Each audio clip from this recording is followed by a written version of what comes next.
Hey guys, Tyson Popplestone here. Welcome back to another week. This is the Intention Podcast. If someone's forcing you to listen to this and you had no idea what it was you were listening to. Today I catch up with Matty Powell. Matty's a great mate of mine who's a regular on this podcast here in London, and really pumped with the conversation that we had today. Matty messaged me earlier in the week and he said, "Oi, Tice, pick out 3 of your favourite quotes. I'll do the same and let's unpack what it is we love so much about it." Initially, I was like, that's a pretty cool idea. Man, this was probably the favourite podcast that I've done with Powley. I love where the conversation goes. I love how deep it got. It was just a really cool conversation that I got a whole heap out of. So I hope you guys enjoy it as much as I did. I'm doing a couple with Matty Powell this week because next week it's summer holidays here and we're off for a 6-week adventure. We're off to Spain and then to Portugal and Croatia. So I'm not going to see Matty for a few weeks. So I wanted to get a couple of podcasts recorded with him before we go. I've got some really cool guests coming up for while we're away as well. I'm recording hard because basically as of about 2 weeks' time, I'm going to have a 2-week break from podcasts. I'm coming straight back after that, but I'm a big believer in the power of just having a little bit of time away from work each year to recover, to recuperate. I'm also a big believer in consistency. So this is not me taking any lengthy break. This is just me purely getting some energy, taking a break, getting a fresh perspective, coming back. It's just me practicing what I preach so often. So pumped for a couple of weeks off, but then pumped to bring some of the big guests that I've got in line back here. I'm really excited for it, actually. So you're not going to hear about me for 2 weeks or hear from me for 2 weeks, but then when I get back, we come back in style. All right. So, hey, that's about it. All the show notes, as always, for today are at tysonpopplestone.com/podcast. Click on the episode and you'll find it there. But guys, that's about it. Hey, sit back, relax, enjoy me and Matty Powell. I'm the soul challenger, I'm the road damager. Now behold the cold and the straight magical. Cause the sky brings fires and the strong grow weary. The heroes built blood in the blast and the fury. Pray on the power and pray to your father. Cause all of the quakes in the universe resonate to your heartbeat and your faith. Alright, bro, we're recording. Boom. How you going? Better now. Oh, welcome back to your kitchen. Hiya. This is a new studio. Yeah, it is, isn't it? Yeah. Yeah, it's been a while. Dude, how's your katsu curry? Spot on. What is a katsu? Manesh down the road, mate. Just whipped up a mean katsu curry. Is that your mate's name? Yeah, Manesh. Gave me a free beer, you saw it. Did he give you... I knew I should have taken him up on a drink. I thought, I don't actually... Bros, mate. Bros. Yeah. He's Me and Manesh. got a strong handshake. It does. Oh, it was ridiculous. I didn't notice how muscly he was until he shook my hand. And as he grabbed my hand, I thought that's quite a tight grip. And I looked at his arm. I'm telling you. I'm looking forward to him and I. We're going to go hang out. We're going to do a couple of manies up and down Church Street here. Is that right? Nah. Does he know about it? I think he likes it. He doesn't know bro. about it, but we're definitely going to do it. Yeah, you guys are mates. 100%. I got a bit jealous. I could just get my outfit sorted. Like I just pick it and then just do a couple of manies. You would have no trouble with the outfit. The outfit you've got on right now, for everyone listening, is dressed up as a hunter. Yeah. Safari straight suit. out of South Africa. Mate, haters gonna. Haters gonna. You got his safari suit. Mate, run.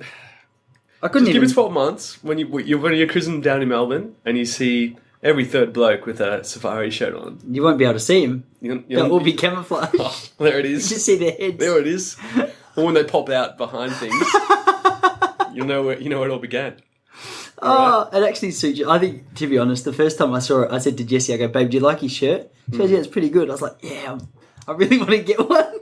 Really? Yeah, I like it. So I'll give you shit, but the truth is Story of your life, mate, eh? Yeah. Story of your life. Playing catch up. I want a fedora, I want a Baker Boy, I want some Vans and some Docky Martens. That's all right, mate. You'll get there one day.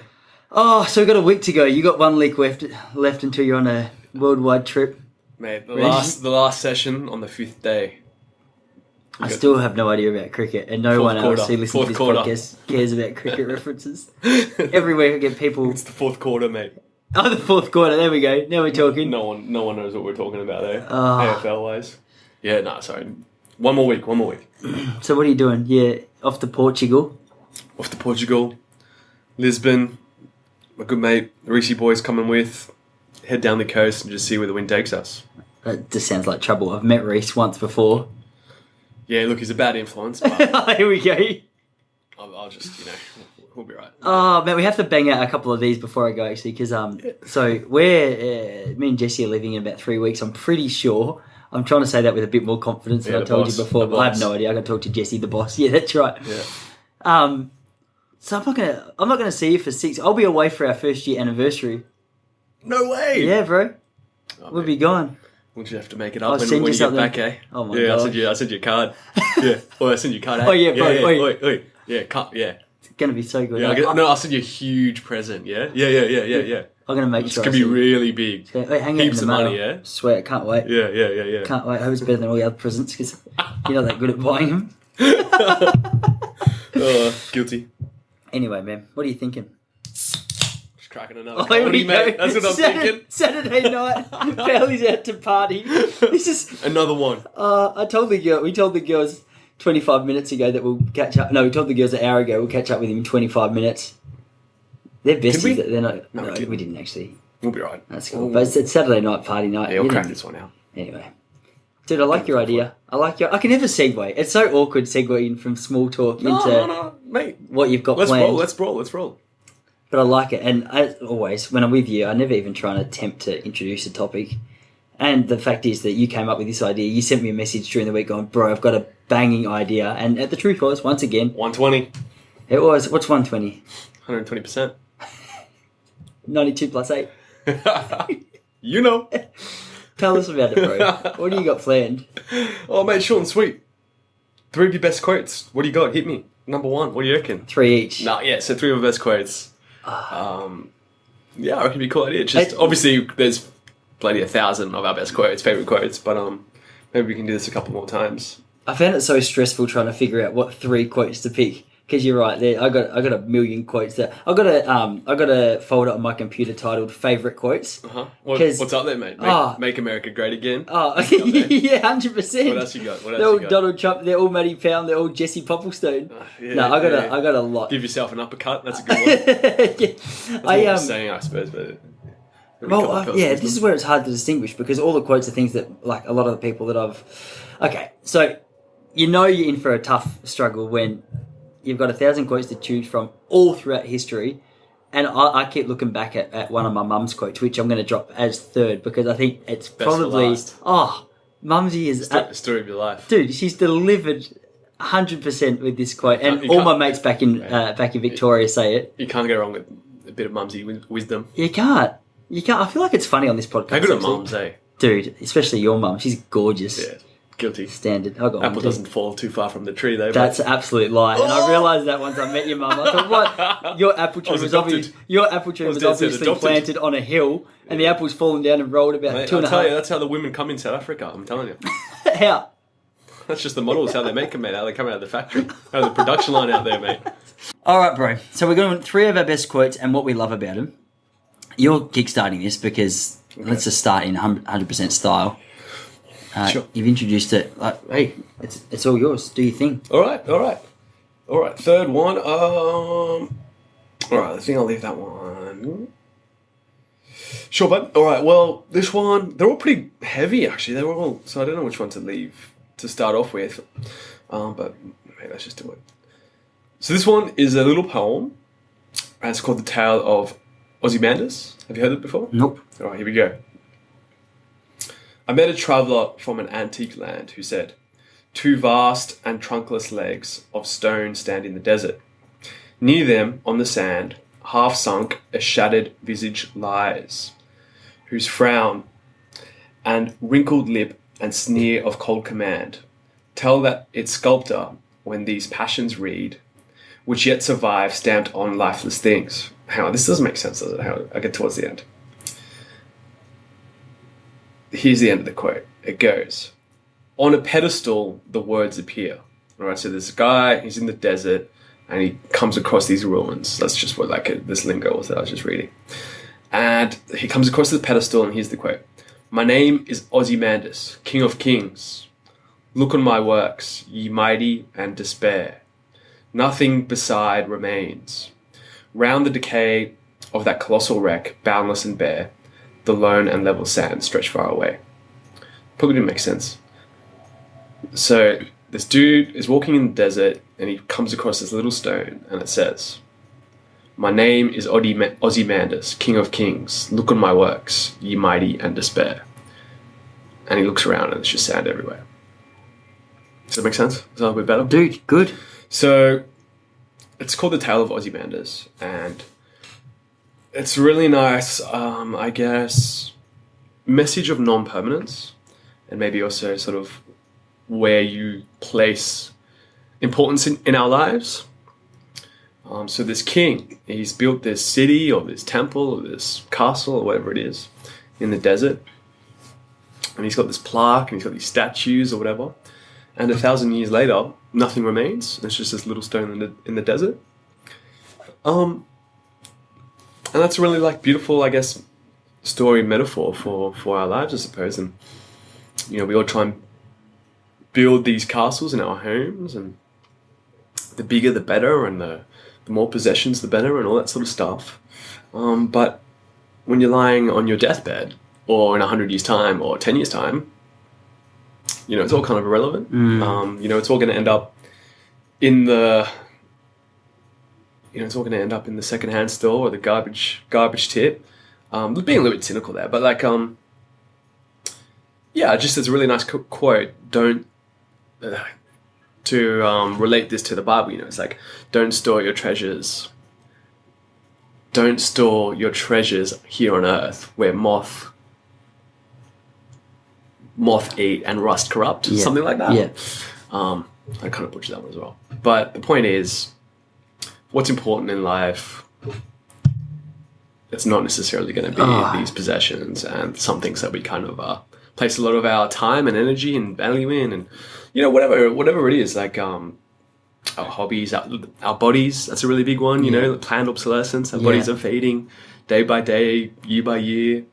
Bank accounts, you know, no one's going to give a shit in 1,000 years' time or whatever. That's so true. I feel like this is something that we come back to a lot, this whole idea of where do you actually find your value. It's nice. I was just today, me and Jesse were watching and we don't do this often, for anyone who's about to judge me hard, I don't do it, I promise, not when anyone's around. Anyway, we're watching a Kim Kardashian interview, and did you hear what happened to her in Paris? It was a few months ago now, it might have even been last year, where why asking me? Sorry. Dude, she had so she was staying, I think she might have been staying at the Ritz or a really nice hotel, and she was traveling around with these diamonds, and obviously she's sort of the pin-up girl when it comes to just worldly goods, I guess, like money and looks and whatever else that you're trying to accumulate. Anyway, these guys broke into her apartment, held a gun to her security or whatever, tied her up, asked for her jewels, and really shook her up. And I hadn't seen much about this at all. And today in this interview, she was saying along the same lines of what you just read out there. She's like, mate, it was a really massive wake up call that her whole life had just been built around trying to attain more and build an image. And she's done an amazing job of it. But she goes, it's crazy. Like the things that I found so much joy and stuff in is just going to disappear real soon. And she said, I can't believe that I'd been trying to put so much hope and emphasis in these things. That's weird, man. Like, it's one of those things that I feel like we all know it deep down, but the shiny, exciting stuff that is just presented to us it's really hard to turn down. Sure. Yeah, it's a tough one. Yeah. What can I say? Just everything, you know what I mean? Like, it's a tough one because you don't want to be like too nihilistic and sort of what's the point of sort of, because obviously things are nice and all that. I think what's really important as I talk and what comes to mind is just what the attachment that you have and the value that you place in these things. It's nice to have a great car and a beautiful car. Just don't let that be your life, because one day someone might, you know, run a set of keys down the side and you know, you might freak out, or you might be in, you know, someone runs up the back of you and writes off your car. You know, there's two ways to look at it. Enjoy it for what it is and enjoy it while you can and all that sort of stuff. Yeah, but just don't place too much value in those sorts of things. And the same, like, athletes is a big one as well. You know, you see these young guys who really want to sort of make a career or something like that, and all of a sudden, bang, there goes a knee, and they place so much value. Like, their whole life revolves around being an athlete or whatever it might be. And there's 1,001 different examples. Yeah, I guess it is hard, and you've got to be mentally tough. And it comes back to, I guess, mindfulness and being aware and what is really important. And we've talked about it before, but there was that article and sort of that study of what people said they are on their deathbeds how they wish they spent their time, or the 5 common like regrets or whatever it was. Yeah. And like it's pretty simple, but all of them kind of just say, "Oh, I wish I spent more time with my family instead of at work." That's true. I had this conversation even with. Game over. I went back to. I spoke about this a couple of weeks ago on the podcast with a guy called Scotty Stacks, and I went back to Melbourne earlier this year to spend time with my Uncle Phil, who was sick. He was sort of in his last week. And even he said this, and he'd been a guy that he would tell you his whole life he was chasing a bit of money and chasing to find things and had a good time doing it, you know what I mean? Sure. Like I would say he had a pretty good balance, but, or maybe not a pretty good balance, but I mean, he balanced it all out. But in the last week I was sitting with him and we had this conversation. I said to him, mate, like people always say that when they're approaching the death, they know it's really close, that they get a lot more clarity on the things that they should have valued. And he said, Tice, it's true, mate. Like, he goes, you can store up all these things. He goes, but, next week or the week after, none of it's going to mean much to me, Yeah. And I thought it was a really big wake-up call. And I'd heard it all before, but I think when you hear it firsthand, close to home, it's just true. And I think, I know on a personal level, man, like this is something that I just find it so hard to walk that balance because I know it on a practical level. In my mind, I understand that that's true. But when it comes to the way I live out my life, I think a lot of the things that I put attention towards are a lot of the things that gets my focus. If you looked at the way I lived, sometimes, hopefully not too much, hopefully I'm getting better, I think I am, would probably suggest otherwise. Yeah, totally. Which is hard. But what does it make you think? Is it... Yeah, man. Ram Dass is big on this whole teaching, I suppose, as well. I haven't listened to him for a few months, but it's just as you were talking there, I was just kind of thinking, just say something really bad happens to you, and you're out in the street, or your bag gets stolen, or your house burns down, whatever it is. Like the things that no one can really take from you ever. Whoever the fate or chance or the government or bad guys or whatever it might be. Like no one can take what's like inside your heart and your mind. And that's, again, it comes back to from last week's podcast, sharpen the blade of your mind. And that's why I'm such a big supporter of holistic education, not just, the education system's flawed, which is a whole other conversation, but just like, if you are wise and you know how to live wisely and you sort of can kind of build that up, no one can take that knowledge out of you. No one can crack into your skull and sort of pull things out as they can, maybe, Kim Kardashian's diamonds and stuff. And the same with your heart, you can, shit happens and things can happen, but no one can really take, that whatever, like all the like love and all that sort of stuff deep down inside. Yeah, man. No, nice. Like your soul, I guess. Yeah. It's good, bro. Sweet, man. Mine's a little bit shorter. Number 1 down, yeah. You've heard me say that away. Before. That's embarrassing. Mine's a little bit shorter. Oh, there it is. It doesn't matter. The little bean. That was a ridiculous joke. No, I love it. I shouldn't just I shouldn't just lie. That was good. I shouldn't just lie on this podcast. You've never heard those words come out of my mouth. That was good by you. Yeah. It's one of my better fans. ones. So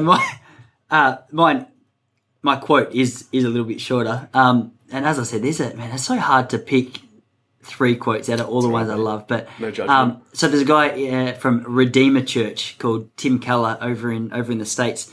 He's a pastor of a church, and he's one of the guys that I really like the way that he looks at the Bible. He sort of breaks it down and he makes it really practical. But a quote that I've heard him say quite a lot in the years that I've been listening to him, and one that really helps me just put the experiences that I have in perspective is disappointment is just a temporary lack of perspective. And what I love so much about this quote is, I think, oh man, far out. We both know it on like a practical basis. There's so many things that we experience, and in that moment, in that day, it's like, that's the complete opposite result that I wanted. Like, if I had been able to tell you the result that I desired, it was completely different to how it went. And I think in the moment, it can seem really overwhelming and really depressing and really upsetting. But he says, once you know the bigger picture, he goes, it's often with hindsight that you look back and go, oh my gosh, like it's crazy to see what was being created or the picture that was being woven. Or and there's actually a guy called Ravi Zacharias. He's like another guy, a pastor, teaches the Bible. He's a really interesting guy. He wrote a book called The Grand Weaver. And the foundation of the ethos of the book is essentially God is weaving a picture with your life, and he uses the illustration. You know this better than me, about the people that make the saris or the people that make the certain Indian style dresses, and how there's like a young apprentice, and I don't know if he's the guy with the needles who's doing the sewing and he's listening to the master, or it's vice versa. But essentially, one of them's giving instructions to the other about, okay, where the weave goes, where to thread the needle, what to experience next. And sometimes as he's doing the threading, you're thinking, wow, this is creating nothing. He goes, but it's only after hours or days of just continually weaving, you start to see a picture form, and you start to see the overall end product start to take shape. And when I was thinking about this quote, I was thinking back to my attempt a couple of years ago at wanting to climb Everest. And for me, I put so much pressure on myself to do it, and obviously I had to be big about it and loud about it because I needed 100 grand to be able to climb. And it just completely flopped. I got sick, and the company I was with said, well, you can't come next year. And it was super disappointing at the time. But again, like Tim Keller says, you look back at that experience, and there are so many things that I've learnt out of what happened there. And first of all, I think is the thing that I feel like the further down this road I go, the more I realize is my message, and that's clarity. I think I realized that I'd put so much hope into this thing that it wasn't really a big part of my life. It was something that I wasn't that passionate about. I just wanted to do it because it sounded cool and it sounded like a thrill.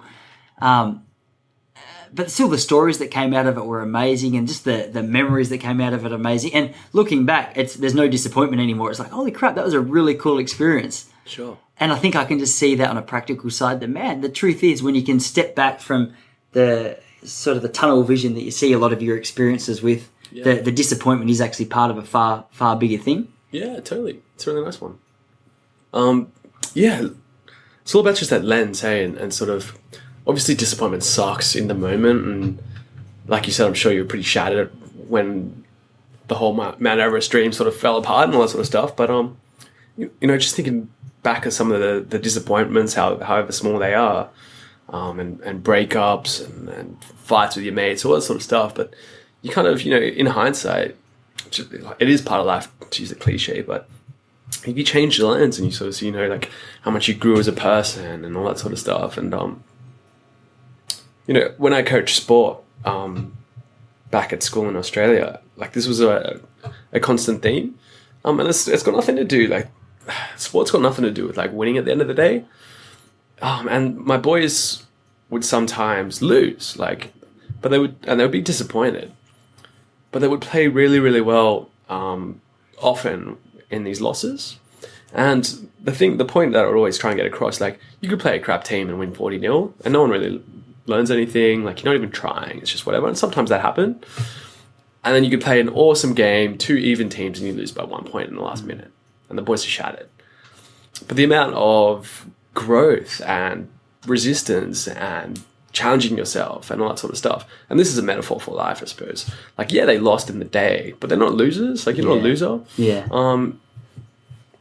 And yeah, like, again, I use another quote, cliches and stuff like that, but nothing, you know, no growth happens in the comfort zone, which is a really big one. And I look back at my own sort of life and when I was at school, for example, like, it's a silly sort of thing, but like, in year 12, I was dropped from like the first cricket team, which looking at by now is like pretty trivial.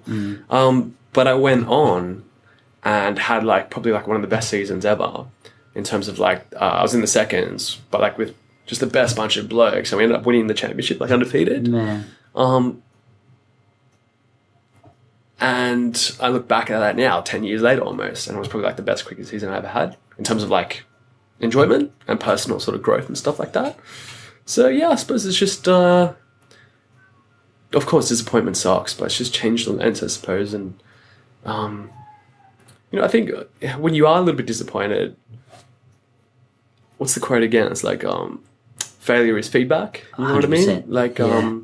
I know we've said that before, but it's so true. And, you know, you're having a crack.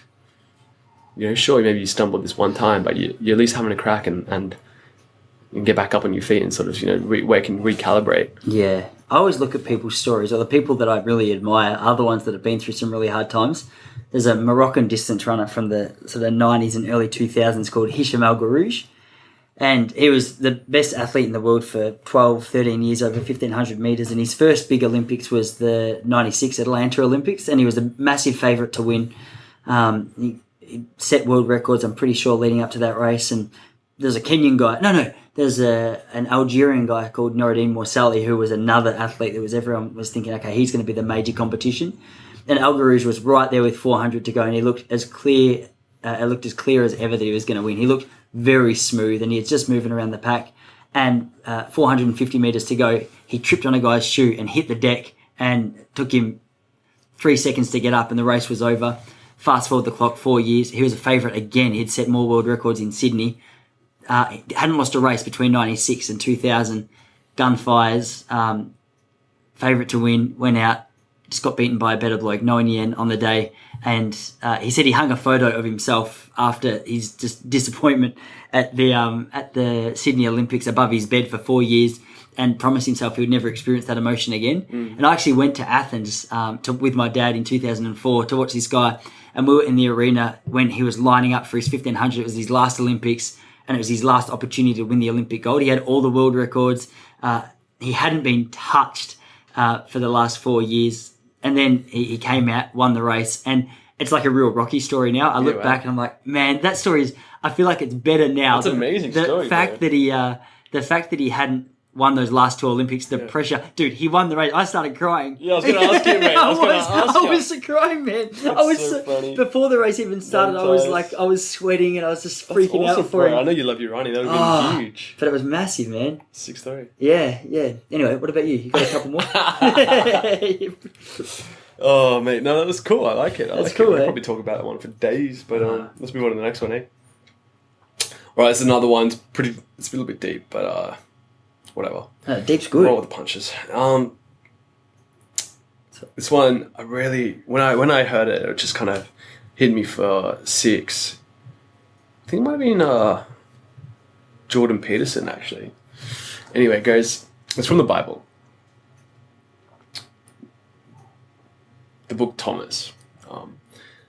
The kingdom of the Father is spread all over the earth, and men do not see it. All right, so without getting biblical or anything like that, the kingdom of heaven is all around us. We just choose not to see it. And I was like thinking about that, and I was like, oh man, like, and actually I remember it was a Jordan Peterson lecture, I think. What did you say the document was from? Book it. Thomas. Okay, Thomas. yeah. And man, I'll put my hand, like the first one, I'll put my hand up. Just get carried away, like in the day-to-day sort of stuff and busyness and all that sort of stuff. Excuse me. And you just forget that there's all these amazing things just happening all around you. Just simple, amazing stuff. Having dinner with someone who you love or whatever.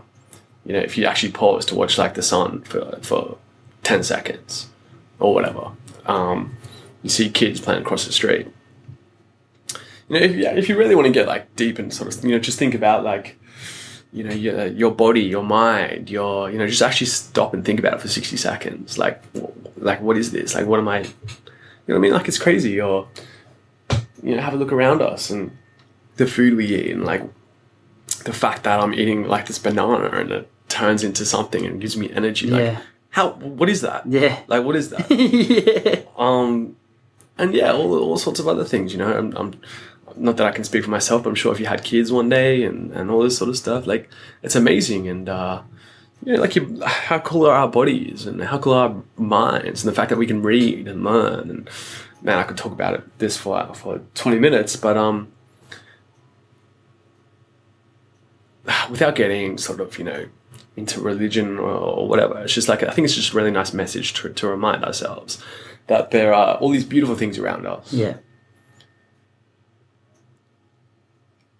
And yeah, most of the time we choose not to see it, but they are still there. Dude, did I just zone out for a minute? Did you read it? Did you read the quote yet? Yeah. What was it?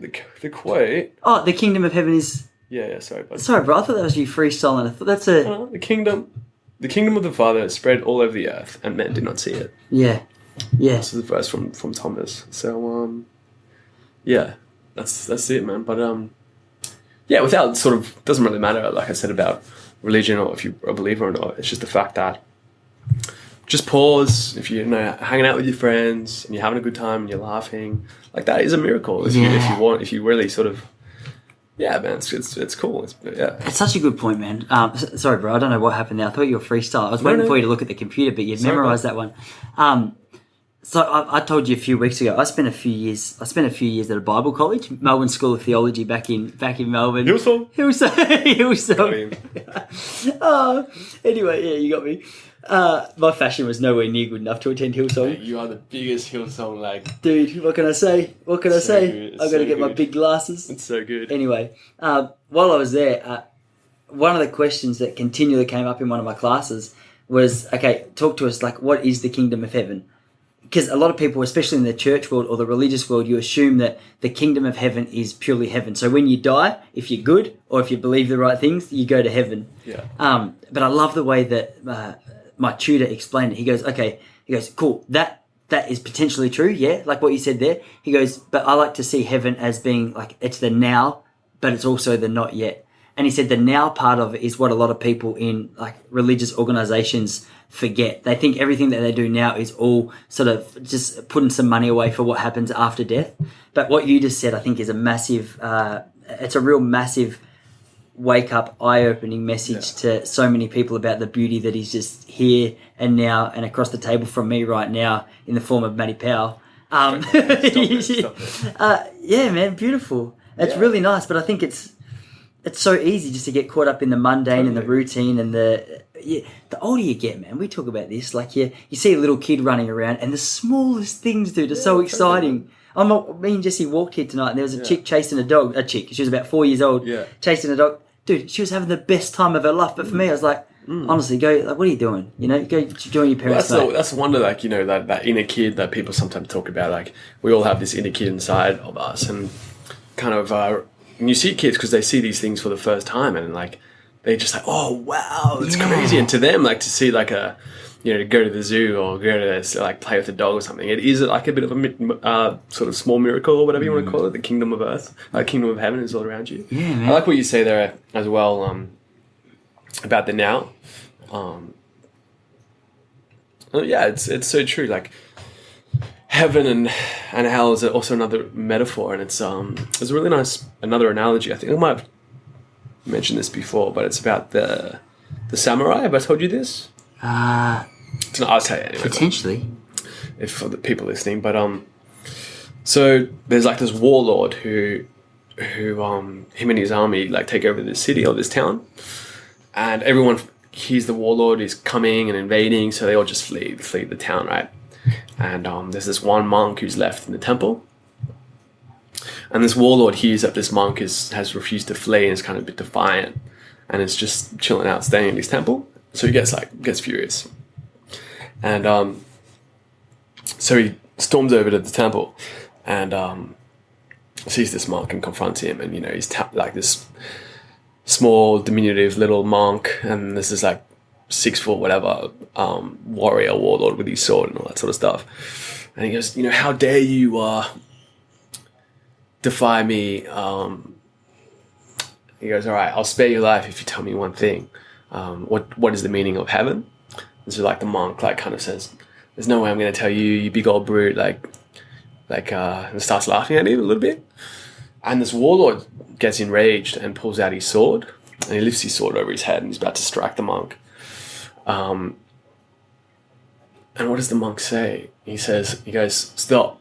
And so the dude stops. He goes, that is hell. And the warlord stops and he looks at himself and he sees like he's enraged and he's murderous and he's violent, and he drops his sword and then like he falls to his knees and starts crying, and then the monk like puts his hand on his shoulder and goes, and that is heaven. Oh. Yeah, bro, it's a banger. That's But it's so true, and man, who told me about that? I think, like Jordan Peterson as well, but it's, I'm sure it's old wisdom.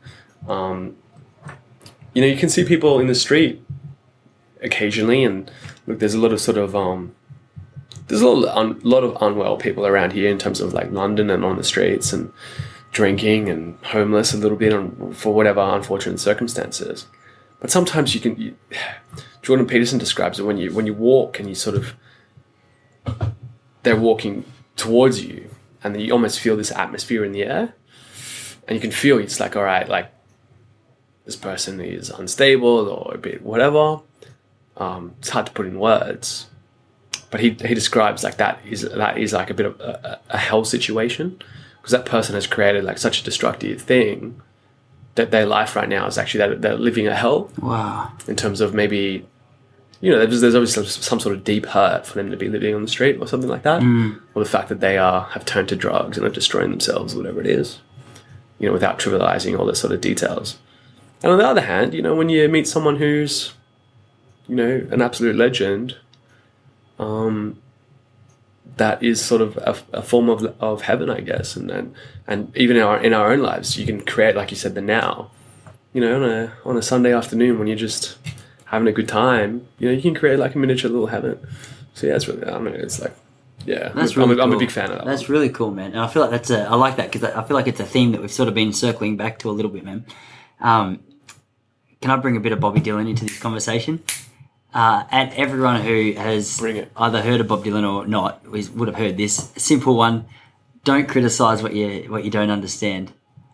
I think the more I think about this, or the older I get, the more I realize this is super true. Like, you watch the news and you'll hear one side of a biased news report talk about one sort of particular group, and a lot of us do no research into what it is we're actually watching, and our opinions are formed. Sure. And we haven't actually developed any understanding on the topic at all. We've heard an opinion, and it sort of just stuck out to us for whatever reason that it has. And when we're asked our opinion on that, we just regurgitate this information that we've heard. Yeah. And I think, actually, man, I feel like this is what I like about you. Like, living in London, and man, the whole political scene here is a really interesting place at the moment. I think just talking to you about that, and sort of the little journey that you've been on to understand this, because there's a big tension in the air, obviously, with this Islamic extremism stuff that's happening here, and sort of the militia and things that are forming all around London as a result of this. And it's really interesting to see both sides of these arguments not being able to connect. And I think what I like about what you've done is you've delved into both sides of it. You really tried to understand the issue, and it's really interesting to talk to you about it. And I think there's so many areas in my own life where I'll so quickly point the finger or shut someone down or shut an idea down. And then a couple of months later, after doing a bit more research, I'm like, oh my gosh, I had no idea what I was talking about. And it's really humbling, man. Like I think, especially coming from the church scene where I was for a few years, it's really easy to just get black and white on this is what it means. Like, this is how you interpret the Bible and this is how it applies, and everyone else is wrong.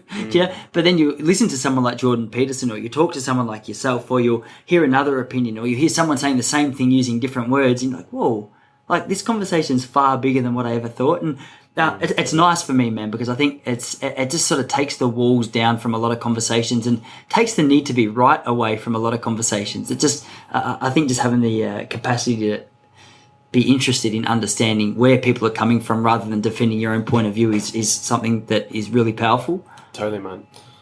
Yeah, I really like that quote as well. And it's about, I think, like, the key, it's just being open-minded. And look, I've definitely myself, man, like, being guilty in the past, and you kind of make judgments really quickly about things and stuff like that. And I think we tend to maybe use our feelings as well. I do believe that there are, for certain things, there are facts, and sometimes you got to sort of get to the bottom of them, and it might take a little while. But the thing is, like, it also comes down to humility. And like, we are such, like, flawed creatures, and we are biased, and a lot of it's got to do with our backgrounds and our parents, and sort of the our social kind of upbringing, so I'm going to have certain attitudes to certain things as opposed to other people, just from our backgrounds, or from what country you're from, or whatever, or if you name it, biology and all the testosterone, who knows, man. But you need to sort of maybe just understand that like, it comes, like, have that humility. And unfortunately, and man, like, I'll definitely put my hand up again, but you just talk to people, and I'm probably guilty of it in the past, where you just don't budge. It's like, no, that's right, I'm right, you're right, whatever, you're wrong. But you can't, like, you just can't have that attitude, that pride, that arrogance. And that's like the number one sin, again, to go back to the Bible, but like,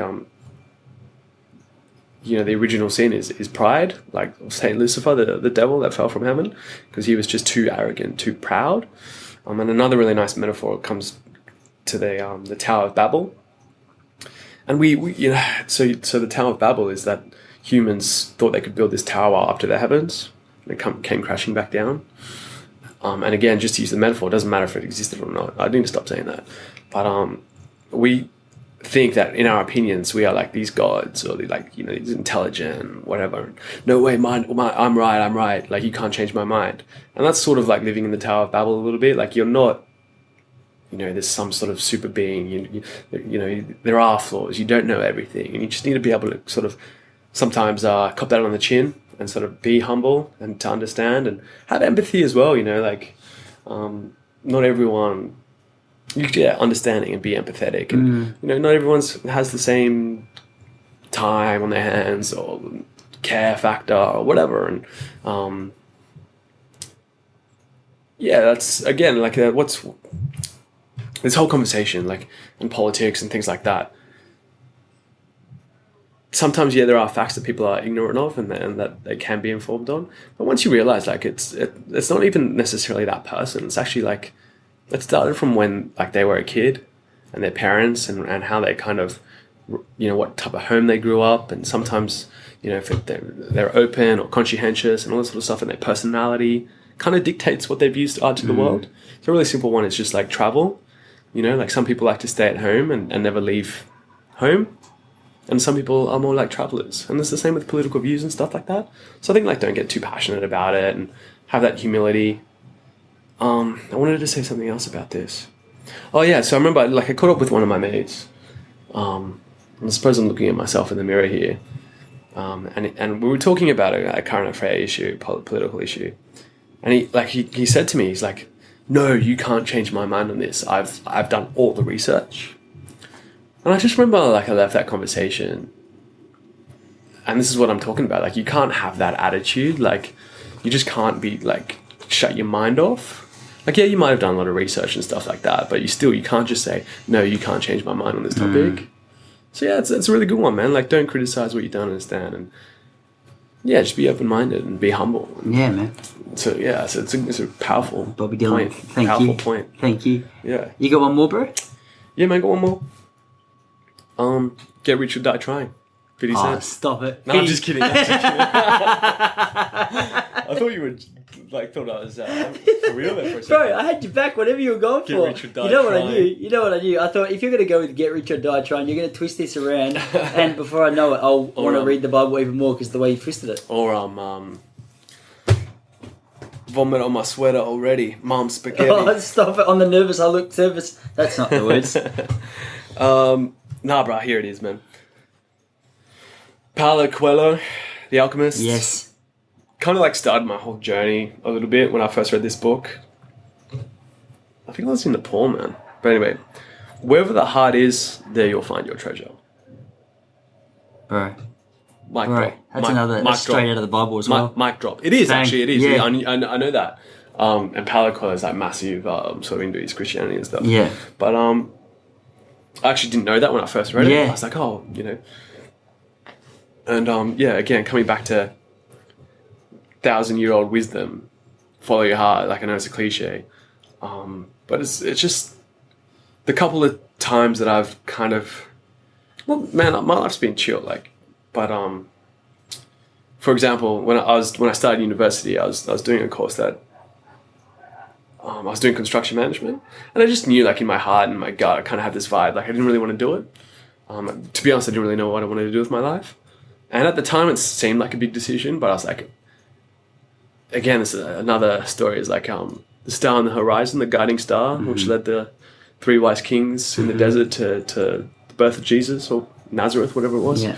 And it's the same sort of thing. Everyone has that guiding star inside their chest, and you can kind of feel it. It's really hard to explain because that's why there's that phrase, feel it in your gut. Yeah. And you can actually feel it in your gut sometimes. Yeah, like, man. I'm not sure if like it's scientifically can be explained or whatever, but everyone has that feeling. It's like, all right, I need to go and do this, or So for me, I was coming back to university. I was like, all right, following my gunning star. This isn't for me. And I'm changed to teaching, and like the rest is history. It's something that I really enjoy. And yeah, like it's just a banger quote. Wherever your heart is, just that's what you got to do. And for all those people listening out there, who are maybe a little bit unsatisfied with their job or their situation or whatever, just follow what like your follow that gunning star. Hey? Yeah. Like the thing. Okay, and what are you curious about? Elizabeth Gilbert always says. But man, that's a banger. That's a good point. Yeah. That's a really good point. My last one's one from my mum. Bring it. We've been dancing Tice, around clean your here. room. Dude, this one here is one that my mum used to say it to me all the time growing up when I was nervous or when I wasn't sure whether to approach Ty, stop someone. playing with your bloody PlayStation. you little bean. You little bean. Oh, you know me better than I thought. And all it is the worst they can say is no. And I love it because I feel like there is so many times in my life where a simple question could get you the answer, or could get you the welcome, or could get you the whatever it is that you're trying to get. And I feel like there's so many moments, especially now with this podcast. There's a lot of there's that King of Convo. There's a lot of guests that I look at and I'm like, oh crap, should I ask? And I just go, hey, you know what? The worst they can say is no. And dude, it's so freeing because it's true. Right now, where I am, someone may as well have said no, because before I've asked the question, I've never they may as well have said no because right now I don't have it. Sure. And I just feel like on a real personal level, in terms of breakthrough, in terms of chasing dreams, in terms of chasing jobs, in terms of getting the education or getting the course or getting the job or getting the car or whatever, insert whatever it is you're chasing. The worst they can say is no. I love it, and there's not really much more to say on it, but I keep going back to it. Probably a couple of times a week when I get a little bit nervous about approaching someone or something about something I like. Yeah, man, that's awesome. That's Sue Davidson. That's a really good one. 1994. Mate, I love it. Bro. Mate, always a pleasure. Thanks for having me. That was good. Did that feel good to you? Yeah, good. Always good chat, mate. Always good chat. Till next time, eh? Oi. Till next time in the kitchen. Oi, Alpha Love. Let's go get these girls. Yep, attaboy. Peace.